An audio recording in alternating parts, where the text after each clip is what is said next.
On va vous amener des informations concernant cette équipe de l'Inter de Milan. Déjà, il y a l'officialisation de Luis Enrique, Ademola Lookman en provenance de l'Atalanta Bergame. Un dossier bi nga xamantene ñi ngi leen koy topal et dinañ leen ko jox en temps réel. Nous sommes dans les échos de la tanière. On va parler du Niancho national, l'identité de l'équipe nationale du Sénégal muy Sadio Mané. Gis nañu la réaction de Bakary Cissé. Momi tamit jot na def ben sortie gannaaw bañ ko invité won ci émission bi di RFM matin. Donc Bakary Cissé, journaliste sportif et nouveau président de la Ligue régionale de football de Ziguinchor, jot na exprimé sur l'absence remarquée de Sadio Mané lors des 2 derniers matchs amicaux des Lions contre l'Irlande 1 but partout et contre l'Angleterre 3 buts à 1 en juin dernier. Une absence bi nga xamantene nak jot na alimenter les spéculations, d'autant que le sélectionneur national Pape Bouna Thiaw avait justifié le forfait du joueur par une simple convenance personnelle sans attaquer frontalement le coach ni le président de la Fédération sénégalaise de football Augustin Senghor. Bakary Cissé a tenu à établir certaines vérités. Dañuy ñëw sur la réaction de Bakary Cissé. Sadio Mané depuis 2012 a toujours répondu présent aux convocations de l'équipe nationale du Sénégal. Il n'a jamais tourné le dos à la sélection, a-t-il affirmé, visiblement agacé par les doutes entourant l'engagement du joueur.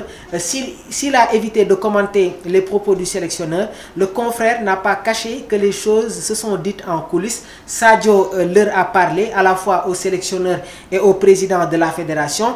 Il ne prend jamais de décision sans échanger avec eux 2 ou 3 fois, s'il le faut, a-t-il précisé.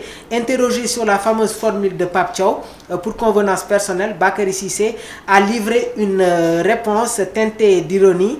Pape Thiaw, je le comprends, il réfléchit en wolof pour s'exprimer en français. Ce n'est pas grave, chacun a ses limites, mais jusqu'à présent, nous avons choisi de ne pas commenter sa sortie. Quant à savoir si Sadio Mané sera bien présent pour le prochain match des Lions en septembre, le président de la Ligue de Ziguinchor se veut rassurant. Tant qu'il est en possession de toutes ses capacités physiques, Sadio reste à la disposition de l'équipe nationale. Un message clair destiné à rappeler que malgré les polémiques, l'enfant de Bambali reste fidèle au maillot national. Mu nekk tamit sortie bi nga xamantene mom le Bakary Cissé indi concernant l'absence de Sadio Mané qui continue d'alimenter voilà li nga xamantene mom moy ce point sportif.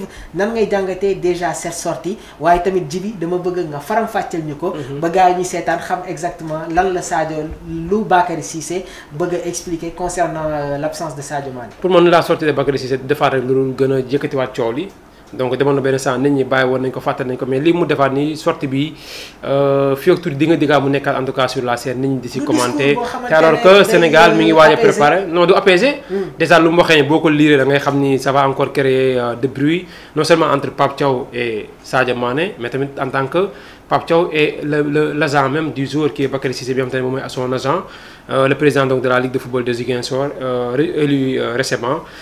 Bon en tout cas lu mu wax nit ñi dégg nañ ko nit ñi lire nañ ko certainement te Sénégal mi ngi gisee balaa yàgg war na def regroupement ñu ngi ko laaj ba xam Sénégal déjà avec Sadio Mané est-ce que xaar na carrément pour Sadio ñëwaat bokk si les 2 prochains matchs mais ne bon en tout cas fii ak Sadio moom mi ngi au top au meilleur de sa forme. bu ñu ko woowee day ñëw. Très bien.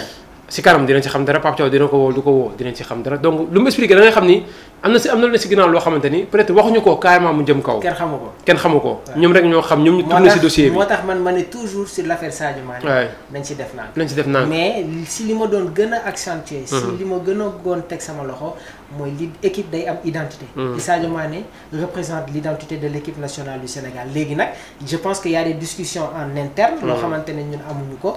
mais je pense que tamit voilà. nekk na daal situation bi nga xamante ne des fois day indi quelques divergences sur l'affaire Sadio. mbir sax boo ko gisee maanaam ñu ko sekk ñoo koy waxtaanee. waaw ñoom ñu ko sekk ñoo ko waxtaanee. nañ fexe ba mu yem kon seen biir. parce que bu génnee amalul nit ñi njëriñ quoi. lu def rek lu gën a yokk ay commentaires yoo xamante ni. dinañ ne diw moo am dëgg diw nekkul si dëgg. di nga gis ñu far côté bi gis ñu far côté bi te bu yàggee après division lay andi.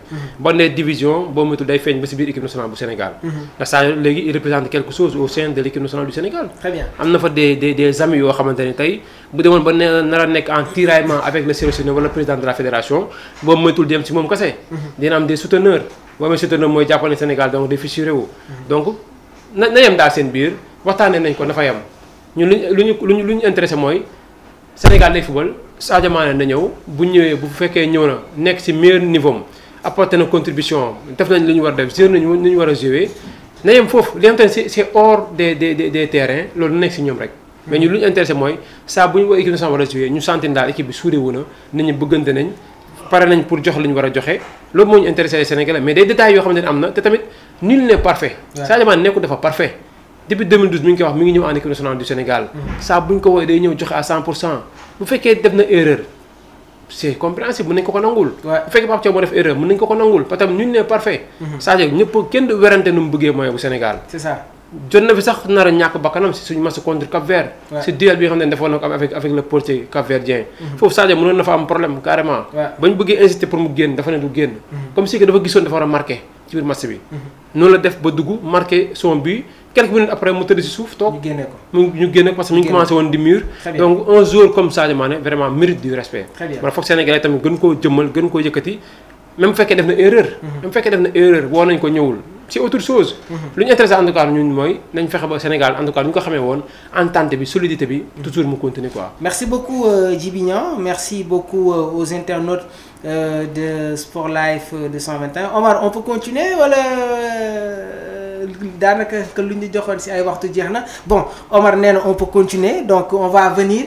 ak ces joueurs yi nga xamante ne jot nañu football ci équipe bii di West Ham donc West Ham et les Lions une histoire écrite à 7 donc depuis l'apparition du tout premier Sénégalais en Premier League en 1996 les Lions ont marqué le football anglais de leurs empreintes Sadio Mané El Hadji Diouf, Pape Bouba Diop ou encore Demba Ba ont fait vibrer les stades du royaume mais peu de clubs peuvent se targuer d'avoir été aussi marqués par la présence sénégalaise que West Ham United bi nga xamante ne 7 lions de la Teranga 7 lions voilà plus tamit El Hadji Malick Diouf bi nga xamante ne jot nañu football ci équipe bi di West Ham dañ koy commencer déjà ak Henri Camara la flèche de Dakar gannaaw bañ ko révélé en Suisse et en France donc Henri Camara entre dans la légende du football sénégalais en marquant le but en or face à la Suède donc en huitième de finale de la Coupe du Monde Henri Camara jaar na ci équipe bi di Wolverhampton Celtic Southampton moom itamit jot na rejoindre West Ham en prêt lors de la saison 2007-2008 malheureusement l'aventure londonienne fut sans éclat aucun but et 10 apparitions autre joueur sénégalais bi nga xamante ne football na dans cette équipe de West Ham muy Demba Ba mu nekk tamit un passage express mais marquant moom itamit mi ngi ñëw en janvier 2011 donc Demba Ba s'impose immédiatement avec un doublé pour sa première titularisation contre West Bromwich Albion malgré ses efforts et 7 buts ne suffisent pas à maintenir les Hammers en Premier League loolu moo waral mu quitter le club après relégation mais son passage aurait laissé un goût d'inachevé. Pape Bouba Diop, le roc silencieux, icône du football sénégalais, donc buteur face à la France en 2002. Pape Bouna Thiaw arrive en West Ham en 2011 en Champions League. Donc sa puissance et son professionnalisme ont aidé le club à remonter en Premier League, très apprécié par des supporters. Donc moom itamit il restera comme un exemple de rigueur et de combativité. Il est malheureusement décédé en 2002 à seulement 42 ans. Autre joueur bi nga xamante ne football na ci équipe bi di West Ham donc voilà mu nekk tamit ki nga xamante ne moom mooy Diagne Faye Abdoulaye Diagne Faye moom itamit mu nekk le mur de la montée véritable soldat de Sam Allardyce donc Abdoulaye Faye jot na rejoindre West Ham à 33 ans avec une solide expérience de la Premier League son leadership et sa solidité défensive sont précieux lors de la saison 2011-2012 où il participe activement à la montée du club en Premier League. Autre joueur bi nga xamante ne tamit football na ci équipe bii di West Ham muy Mohamed Diamé la force tranquille Mohamed Diamé technique très calme sur le terrain donc mu nekk tamit un milieu de terrain puissant et technique Mohamed Diamé moom rejoindre na les Hammers après les Jeux Olympiques de Londres 2012. Durant ces 2 saisons, il se distingue par ses buts importants face à Arsenal, Chelsea et Manchester United. Mohamed Diamé a contribué à solidifier le milieu de terrain londonien avant de rejoindre équipe bi di Hull City en 2014. L'autre joueur bi nga xamante ne moom mooy l'âme sénégalaise de West Ham Cheikhou Kouyaté bi ñu formé à Dakar puis étoile montante en Belgique avec Anderlecht donc Kouyaté débarque à West Ham en 2014. En 4 saisons, jot na football 147 matchs, 15 buts et entre dans l'histoire en inscrivant le tout premier doublé du London Stadium en 2016, capitaine des Lions lors du cercle à la CAN 2021. Kouyaté est aujourd'hui une figure respectée du football africain. Autre joueur bi nga xamantene football na ci équipe bi di West Ham muy Diafra Sakho, l'éclair venu de Guédiawaye, donc encore méconnu en son arrivée en 2014. Diafra Sakho fait immédiatement sensation